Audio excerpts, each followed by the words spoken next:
ಉಪವಾಸ ಇರೋದ್ರಿಂದ IBS improve ಆಗುತ್ತಾ? ಈಗ ಕೆಲವರು IBS ಪೇಷಂಟ್ಸು ಹೇಳ್ತಾ ಇರ್ತಾರೆ, ನಾನು ಊಟ ತಿಂದೆ ಹೋದರೆ ಆರಾಮಾಗಿರ್ತೀನಿ, ಊಟ ತಿಂದರೆ ನನಗೆ ಸಮಸ್ಯೆ ಆಗೋದು ಅಂತೇಳಿ.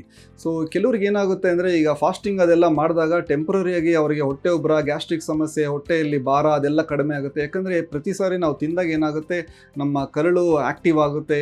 ಕೆಲವೊಂದು ಈಗ ಆಹಾರ ತಿಂದ ತಕ್ಷಣ ಕರಳು ಸ್ಟ್ರೆಚ್ ಆಗುತ್ತೆ, ಗ್ಯಾಸು ಪ್ರೊಡಕ್ಷನ್ ಇರುತ್ತೆ, ಡೈಜೆಸ್ಟಿವ್ ರಿಫ್ಲಕ್ಸಸ್ ಕೆಲವರಿಗೆ ಈ IBS ಅಂತೀವಲ್ಲ, ಅವ್ರು ಆಲ್ರೆಡಿ ಒಂಥರ ಜಠರ ಕರಳೆಲ್ಲ ತುಂಬ ಸೆನ್ಸಿಟಿವ್ ಇರುತ್ತೆ.